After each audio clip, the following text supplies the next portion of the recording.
मार्गशीर मास शेष गुरुवार थिला घरे माणबसा जय माँ माँ झील लक्ष्मी। मम्मी आज उठी मोर 3टारू माणबसा मु होची। उठी 3:30 उठी निजर नित्यकर्म सारी घरर बासी काम सारी आसीथिलु पूजा करने। प्रथमे दुआर मुह पूजा करूँ तापर कलश स्थापन करी माँ को आगमन करूँ। पूजा कर सारा पर मम्मी घरे केमती माण बसाऊँगी सेटा तो आम आग को वीडियो माध्यम देखा ता सहित आउ कौन सब दिन में आज हूँ माँ प्रस्तुत ता भी आम देखा। महालक्ष्मी नमस्ते नमस्ते गरुडारूढे पराशर भयंकरी सर्वपापहरे देवे महालक्ष्मी नमस्ते सर्वज्ञ सर्ववरदे सर्वदृष्टा भयंकरी सर्वदुःखहरे देवी महालक्ष्मी नमस्तुते सिद्धिबुद्धिप्रदे देवी भक्तिमुक्तिप्रदायिने।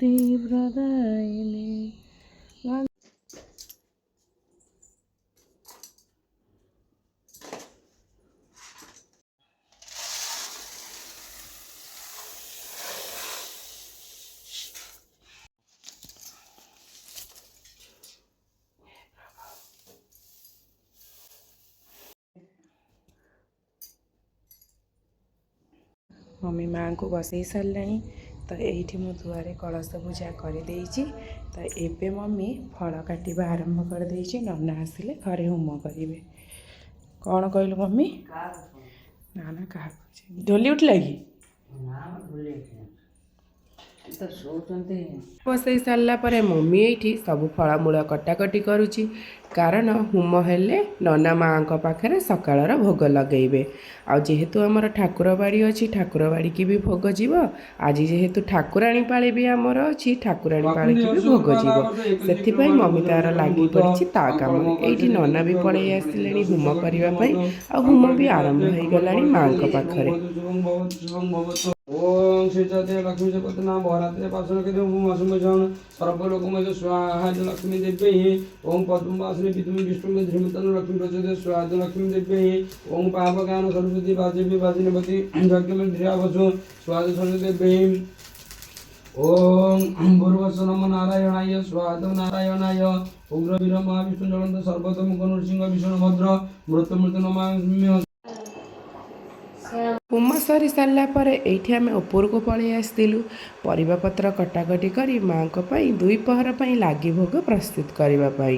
एपटे मम्मी तार डालमा बसई देला आसेपटे खीरी भी बसीगला आउ शाग भजा ता सहित बंधाकोबी फुलकोबी बीन संतुला हम ता सहित माँ खटा भी प्रस्तुत हम आउ पिठा भी प्रस्तुत हम।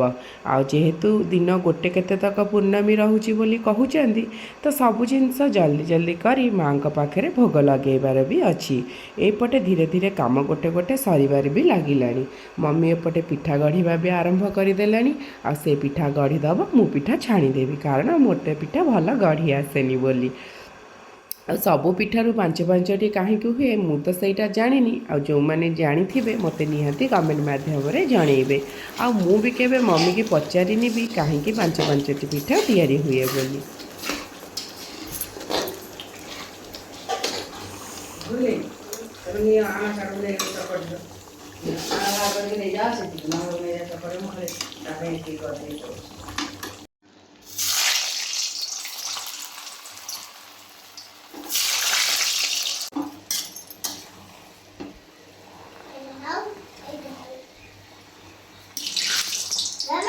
ओ हाँ तू देख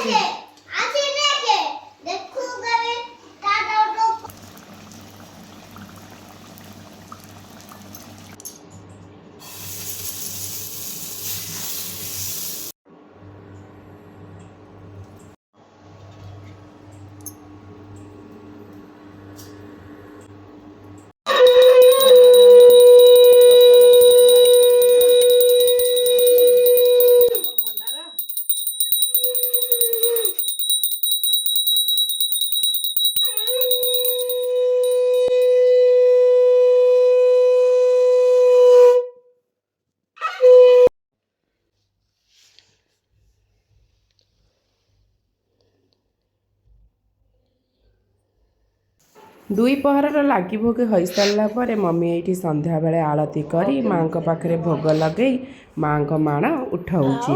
ଆମ ଓଡ଼ିଆ ଘରେ ପରମ୍ପରା ସବୁ ନିଆରା। ପୁଣି ଦେଖାହେବ ଆଉ ଗୋଟେ ନେକ୍ସଟ ବ୍ଲଗ୍ରେ।